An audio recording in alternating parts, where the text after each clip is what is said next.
اعوذ باللہ من الشیطان الرجیم بسم اللہ الرحمن الرحیم عفا اللہ عنک لما أذنت لهم حتى يتبين لك الذين صدقوا وتعلم الكاذبين لا يستأذنك الذين يؤمنون بالله واليوم الآخر أن يجاهدوا بأموالهم وأنفسهم والله عليم بالمتقين إنما يستأذنك الذين لا يؤمنون بالله واليوم الآخر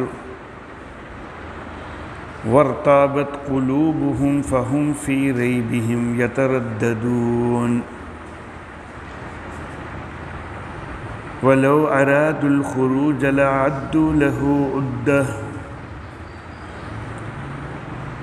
ولكن كره الله بعاثهم فثبتهم وقيل اقعدوا مع القاعدين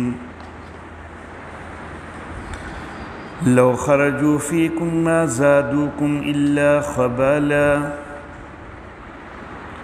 ولأوضعوا خلالكم يبغونكم الفتنة وفيكم سماعون لهم والله عليم بالظالمين لقد ابتغوا الفتنة من قبل وقلبوا لك الأمور حتى جاء الحق وظهر أمر الله وهم كارهون صدق الله مولانا العلي العظيم وبلغنا نبيه ورسوله الكريم عفا اللہ عنکا، اللہ نے تجھ سے درگزر کر دیا، لما أذنت لهم، تو نے ان کو کیوں اجازت دی تھی، حتی یتبین لک الذین صدقوا، یہاں تک کہ واضح ہو جاتے تیرے لیے وہ کہ جنہوں نے سچ کہا، وَتَعْلَمَ الْكَاذِبِينَ، اور تو جان لیتا جھوٹوں کو، لَا يَسْتَأْذِنُكَ الَّذِينَ يُؤْمِنُونَ بِاللَّهِ وَالْيَوْمِ الْآخِرِ، تجھ سے اجازت نہیں طلب کرتے وہ لوگ کہ جو ایمان رکھتے ہیں اللہ پر اور آخرت کے دن پر، ان یجاہدوا باموالہم وانفسہم، اپنے مالوں اور اپنے جانوں کے ساتھ جہاد کرنے سے، واللہ علیم بالمتقین، اور اللہ پرہیزگاروں کو جاننے والے ہیں، انما یستأذنک الذین لا یؤمنون باللہ والیوم الآخر، سوائے اس کے نہیں کہ تجھ سے اجازت وہی مانگتے ہیں کہ جو نہ اللہ پر ایمان رکھتے ہیں اور نہ آخرت کے دن پر، وارتابت قلوبہم، اور ان کے دل شک میں پڑے ہوئے ہیں، فہم فی ریبہم یترددون، تو وہ اپنے ہی شک میں بہکتے پھرتے ہیں، وَلَوْ أَرَادُوا الْخُرُوجَ، اور اگر ان کا ارادہ ہوتا نکلنے کا، لَعَدُّوا لَهُ عُدَّةً، تو اس کے لیے کوئی تو تیاری کرتے، وَلَٰكِنْ كَرِهَ اللَّهُ بِعَاثَهُمْ، اور لیکن اللہ نے ان کا اٹھنا ناپسند کیا، فثبتہم، پس ان کو بوجھل کر دیا، وقیل اقعدوا مع القاعدین، اور کہا گیا کہ بیٹھ رہو بیٹھ رہنے والوں کے ساتھ، لو خرجوا فیکم، اگر یہ تمہارے درمیان نکلتے، ما زادوکم الا خبالا، تو تمہارے لیے سوائے خرابی کے اور کسی چیز کو زیادہ نہ کرتے۔ وَلَعُوزَعُوا خِلَالَكُمْ، اور تمہارے درمیان گھوڑے دوڑاتے۔ يَبْغُونَكُمُ الْفِتْنَةَ، تمہارے لیے فتنہ چاہتے ہوئے۔ وَفِيكُمْ سَمَّاعُونَ لَهُمْ،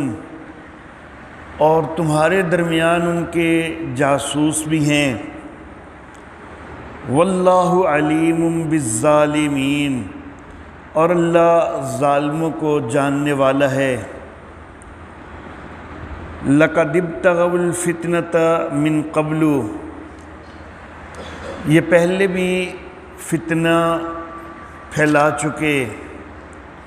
وَقَلَّبُوا لَكَ الْأُمُورَ، اور تیرے لیے معاملات کو پلٹتے رہے۔ حَتَّى جَاءَ الْحَقُّ،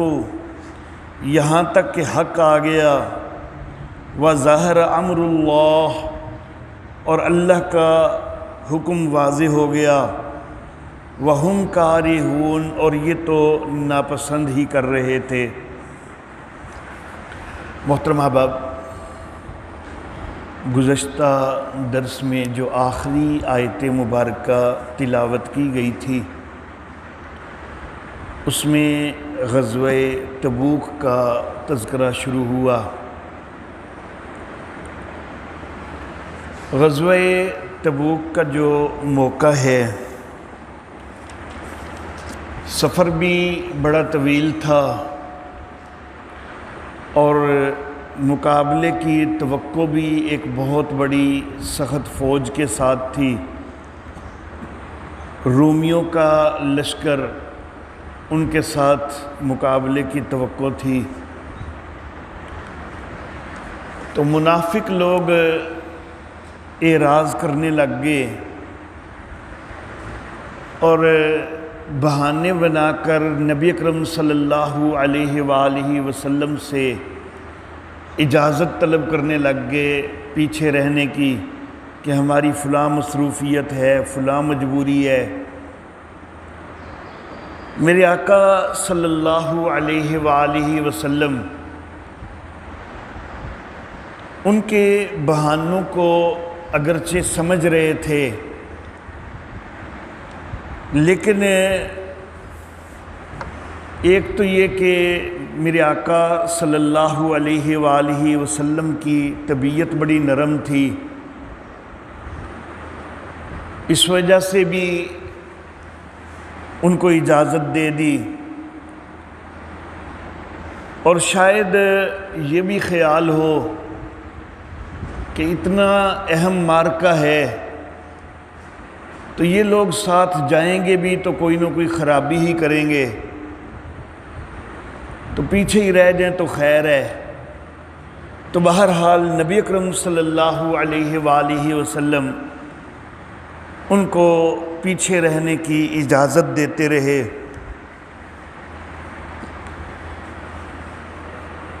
اس پر یہ اللہ رب العزت کی طرف سے عتاب آیا ہے۔ عتاب کا جو مفہوم ہم عام طور پر اردو دان طبقہ سمجھتے ہیں، تو ہم اس کو ایک سزا کے معنی میں لیتے ہیں، لیکن یہ عتاب کا لفظ جو ہے یہ ایک پیار بھری ڈانٹ کے لیے استعمال ہوتا ہے۔ یہ اصطلاح اگر خود نبی اکرم صلی اللہ علیہ وآلہ وسلم سے ثابت نہ ہوتی انبیاء کرام علیہم السلام کے حق میں، تو پھر تو ہمیں یہ اصطلاح استعمال کرنے کی جرت نہ ہوتی، لیکن خود نبی اکرم صلی اللہ علیہ وآلہ وسلم نے حضرت سیدنا موسیٰ علیہ نبینا وعلیہ الصلاۃ والتسلیمات ان کے لیے یہ لفظ استعمال فرمایا ہے کہ اللہ کی طرف سے عتاب آیا۔ پھر حضرت عمر فاروق رضی اللہ تعالی عنہ انہوں نے بھی عتاب کا لفظ نبی اکرم صلی اللہ علیہ وآلہ وسلم کے لیے استعمال کیا، تو اس لیے یہ اصطلاح جو ہے عتاب کی ہم بھی استعمال کر لیتے ہیں۔ تو بہرحال اللہ رب العزت کی طرف سے یہ عتاب آ گیا کہ اے میرے محبوب، اللہ نے آپ کے معاملے سے درگزر تو کر دیا، لیکن آپ نے ان کو اجازت دی ہی کیوں؟ آپ کو ان کو اجازت نہیں دینی چاہیے تھی۔ تو اللہ رب العزت نے درگزر کا اعلان پہلے فرما دیا، اور پھر جو ہے وہ پوچھ کی کہ آپ سے درگزر تو کر دیا ہے، لیکن آپ کو اجازت دینی نہیں چاہیے تھی، کیوں آپ نے اجازت دے دی؟ یہاں تک کہ جو سچے ہیں وہ بھی آپ کے لیے واضح ہو جاتے، اور جھوٹوں کا بھی آپ کو علم ہو جاتا، کیونکہ اے نبی، یہ آپ سے جو اجازت طلب کر رہے تھے نا، تو وہ صرف اپنے لیے ایک دلیل بنانے کے لیے کر رہے تھے کہ جی ہمیں تو خود نبی اکرم صلی اللہ علیہ وآلہ وسلم نے اجازت دی۔ نہیں تو اے میرے محبوب، اگر آپ اجازت نہ بھی دیتے نا، انہوں نے جانا پھر بھی کوئی نہیں تھا۔ جب انہوں نے جانا کوئی نہیں تھا تو حقیقت واضح ہو جانی تھی، لیکن اب تو ان کو بہانہ مل گیا، جی ہمیں تو خود نبی اکرم صلی اللہ علیہ وسلم نے اجازت دے دی ہے، تو ان کی سچائی اور جھوٹ جو ہے وہ سامنے کوئی نہیں آیا۔ تو اگر آپ اجازت نہ دیتے تو آپ کو اچھی طرح پتہ چل جاتا کہ یہ سچ کہہ رہے ہیں، یہ جھوٹ بول رہے ہیں، سچائی بھی واضح ہو کے سامنے آ جاتی، جھوٹ بھی واضح ہو کے سامنے آ جاتا۔ لا یستأذنک الذین یؤمنون باللہ والیوم الآخر، اے نبی، یہ جو آپ سے اجازتیں طلب کر کر کے پیچھے رہ رہے ہیں نا، حقیقت تو یہ ہے کہ یہ اللہ پر بھی ایمان کوئی نہیں رکھتے، آخرت کے دن پر بھی ایمان کوئی نہیں رکھتے۔ منافق لوگ ہیں، بظاہر کلمہ پڑھا ہے، بظاہر ایمان قبول کیا ہے، لیکن ان کے دلوں کے اندر ایمان کوئی نہیں ہے۔ یہ اس چیز سے اجازتیں طلب کرتے ہیں کہ اپنے مال اور اپنے جان سے جہاد، اس سے یہ جی چرائیں، اس سے پیچھے رہ جائیں، اس کے لیے یہ اجازتیں مانگتے ہیں۔ واللہ علیم بالمتقین، اللہ پرہیزگاروں کو جاننے والے ہیں۔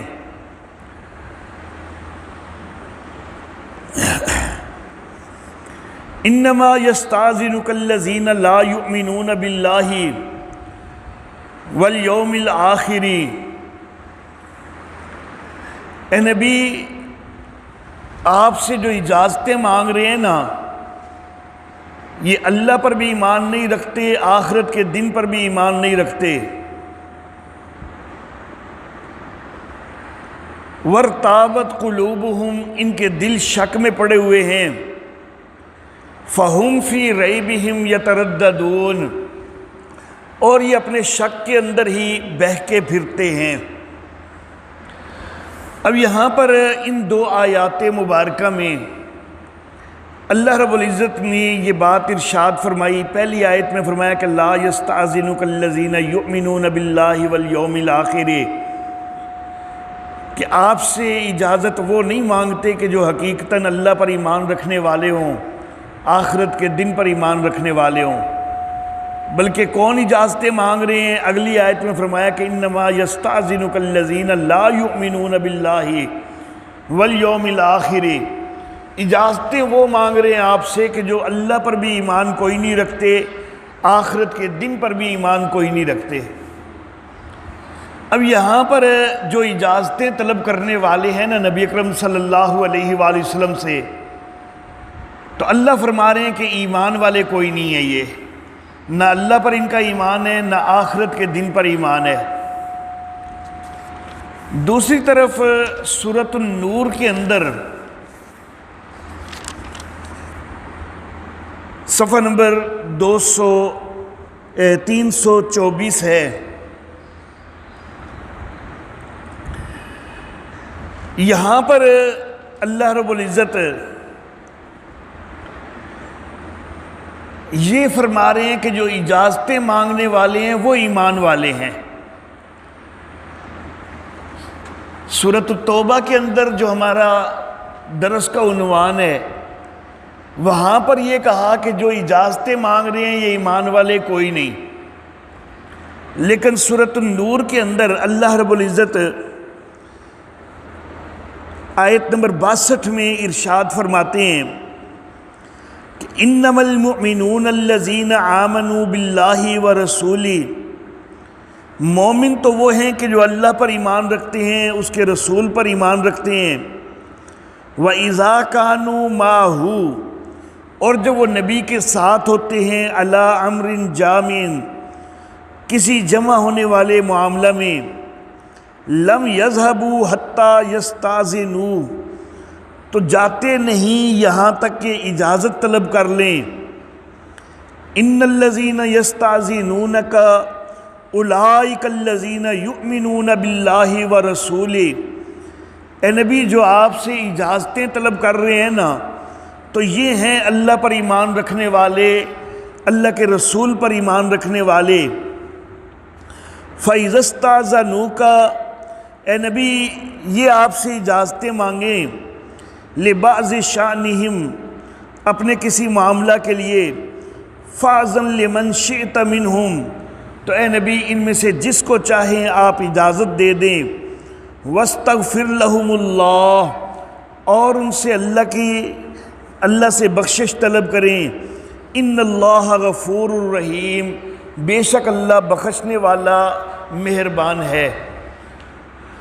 تو سورہ نور میں فرمایا کہ جو کسی جمع ہونے والے معاملے میں آپ کے ساتھ ہوتے ہیں اور پھر اجازتیں مانگتے ہیں جانے کی، تو وہ ایمان والے ہیں۔ اور سورہ توبہ میں فرمایا کہ جو اجازتیں طلب کر رہے ہیں پیچھے رہنے کی، تو وہ ایمان والے نہیں ہیں، منافق ہیں۔ تو اصل معاملہ یہ ہے کہ سورہ نور کے اندر بات ہو رہی ہے مشاورت وغیرہ کی، کہ کوئی معاملہ ہو جس پہ آپ مشورہ وغیرہ کر رہے ہیں، مشورے وغیرہ کے لیے آپ نے سب کو بلایا ہے، تو پھر کسی کی مجبوری ہے تو وہ آپ سے اجازت لے کے جاتا ہے، تو وہ ایمان والا ہے۔ جو ایمان والے نہیں ہیں نا، منافق ہیں، وہ اجازتیں طلب نہیں کرتے، چپکے سے کھسک جاتے ہیں۔ یہاں پر منافقوں کا طرز یہ ہے کہ وہ چپکے سے کھسک جاتے ہیں، وہ اجازتیں مانگ کے نہیں جاتے۔ اے نبی جو آپ سے باقاعدہ اجازت لے کے جاتے ہیں نا، تو وہ تو ہیں ایمان والے۔ تو ان کو اگر آپ مناسب سمجھیں تو جس وقت چاہیں آپ ان کو اجازت دے دیں،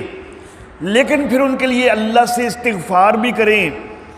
کہ آپ نے ان کو مشورہ وغیرہ کے لیے بلایا ہے، کسی جمع ہونے والے امر کے لیے بلایا ہے، اور وہ اپنی کسی مجبوری کو فوقیت دے رہے ہیں، تو بعض اوقات ہوتا ہے کہ واقعی مجبوری اتنی اہم نوعیت کی ہوتی ہے کہ اس کے بغیر چارہ ہی کوئی نہیں ہوتا۔ تو بعض اوقات مجبوری کوئی اتنی زیادہ نہیں بھی ہوتی،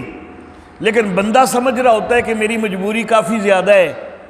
تو اے نبی یہ آپ سے اجازتیں مانگتے ہیں، آپ ان کو اجازت دے دیں،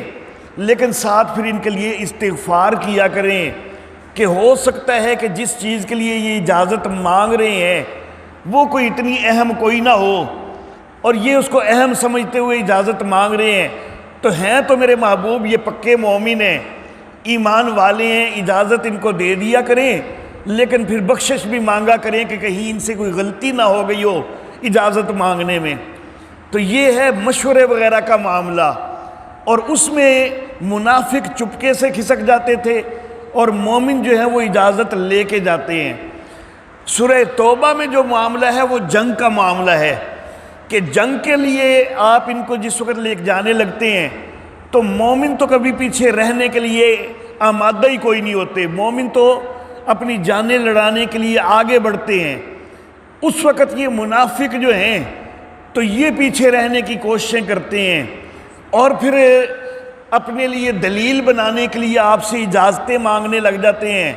تاکہ کل کو جو ہے وہ یہ کہہ سکیں کہ ہم تو جی اجازت کے ساتھ ہی پیچھے رہے تھے، بلا وجہ تو نہیں پیچھے رہے تھے، بغیر اجازت کو تو نہیں پیچھے رہے تھے۔ اللہ اللہ ولو اراد الخروج، اللہ رب العزت نے پیچھے ارشاد فرمایا کہ نبی آپ نے اجازت ان کو کیوں دے دی؟ آپ کو ذرا انتظار کرنا چاہیے تھا نا کہ سچ بھی واضح ہو جائے، جھوٹ بھی واضح ہو جائے۔ اب اسی چیز کو اللہ رب العزت مزید آگے بڑھاتے ہیں۔ اللہ فرماتے ہیں کہ اگر واقعی ان کا نکلنے کا ارادہ ہوتا نا تو جنگ کے حوالہ سے تیاری کی بات تو چل رہی ہے کافی دنوں سے، تو اتنے دنوں میں انہوں نے کوئی نہ کوئی تیاری تو کی ہوتی نا، تو تیاری کے نام پر تو انہوں نے کچھ بھی نہیں کیا اور اجازتیں مانگ رہے ہیں اب آ کے۔ تو اگر ان کا واقعی ارادہ ہوتا نکلنے کا تو جو اتنے دن سے بات چیت چل رہی ہے کہ جنگ کے لیے نکلنا ہے، تیاری کرو، تو ان سے پوچھیے انہوں نے کیا تیاری کی ہے۔ اسی سے جو ہے وہ ان کا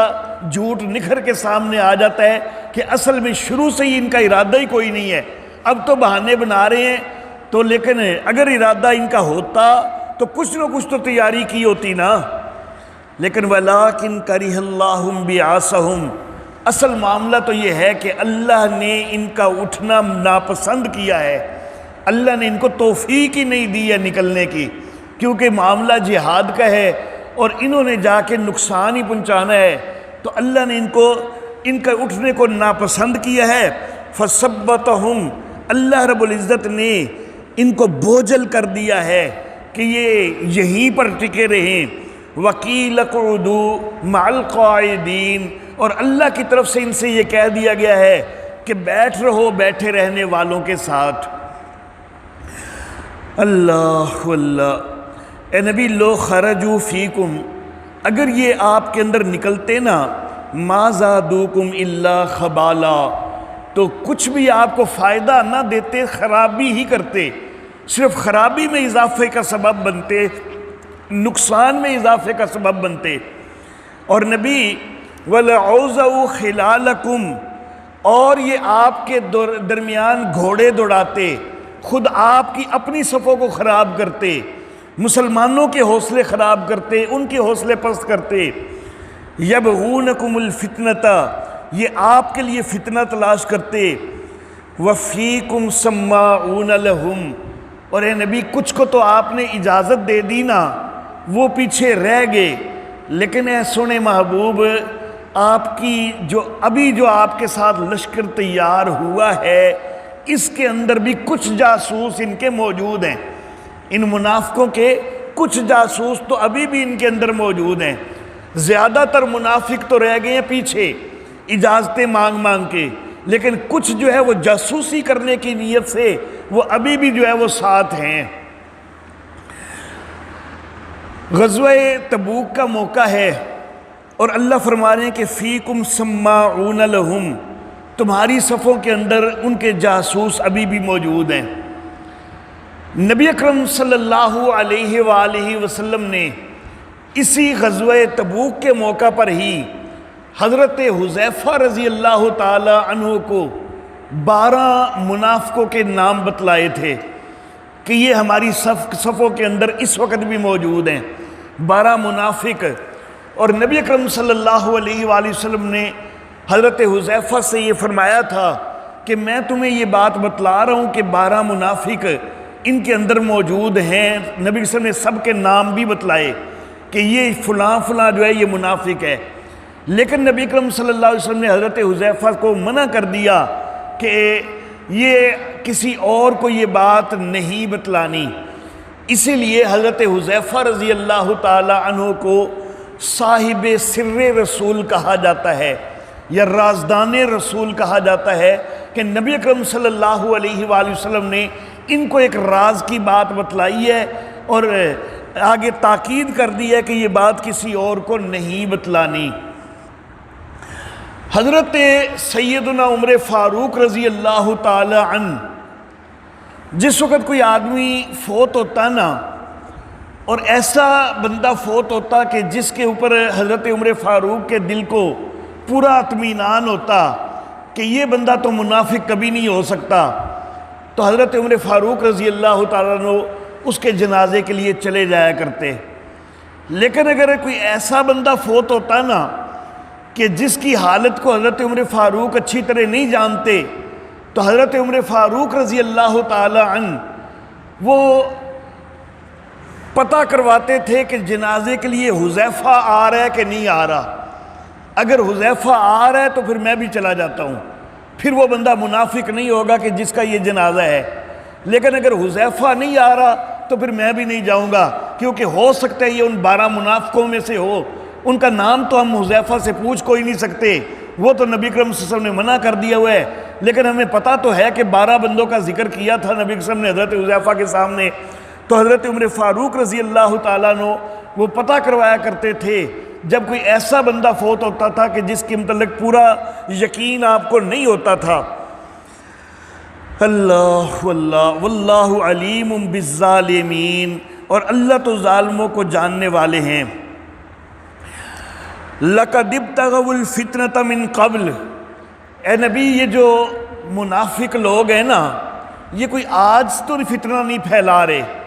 پہلے بھی تو یہ فتنے ہی پھیلاتے رہے ہیں۔ غزوہ بدر کے موقع پر یہ فتنہ پھیلانے والے تھے، اور غزوہ بدر کے موقع پر یہ ان کی ساز باز جو ہے وہ کفار کے ساتھ موجود تھی۔ غزوہ احد کے موقع پر 300 منافق جو ہے عبداللہ بن ابی کی قیادت میں راستے سے واپس ہو گئے تھے۔ خیبر کے موقع پر، خندق کے موقع پر مشرکین کے ساتھ ان کی ساز باز موجود رہی، بنو غطفان کے ساتھ بھی ان کے رابطے موجود رہے۔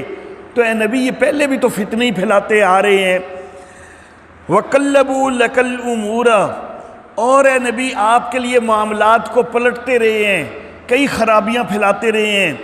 حَتَّى جَاءَ الْحَقُّ وَظَهَرَ أَمْرُ اللَّهِ، یہاں تک کہ حق آ گیا، اللہ کا حکم واضح ہو گیا۔ وَهُمْ كَارِهُونَ، اور یہ تو اس کو ناپسند ہی کر رہے تھے۔ حق آ گیا، مکہ فتح ہو گیا، دیگر کئی میدانوں کے اندر بھی مسلمانوں کو بڑی اعلیٰ فتوحات حاصل ہوئی ہیں، اور اسلام جو ہے وہ جوک در جوک پھیل رہا ہے کہ 30,000 جنگجوؤں کا لشکر اس وقت آپ کے ساتھ ہے، جبکہ صرف 2 سال پہلے، بلکہ 1 سال پہلے، کیونکہ یہ غزوہ تبوک ہوا ہے سن 9 ہجری میں، اور سن 8 ہجری میں فتح مکہ ہوا ہے، تو 1 سال پہلے صرف 10,000 مجاہد تھے آپ کے ساتھ۔ اب 1 سال کے اندر 20,000 نئے مجاہد وہ آپ کی صف میں آ گئے ہیں، تو حق تو بڑا واضح ہو گیا ہے، اللہ کا امر جو ہے وہ ظاہر ہو چکا ہے۔ وَهُمْ كَارِهُونَ، ان منافقوں کو تو یہ چیز ناپسند ہی ہے۔ وَآخِرُ دَعْوَانَا أَنِ الْحَمْدُ لِلَّهِ رَبِّ الْعَالَمِينَ۔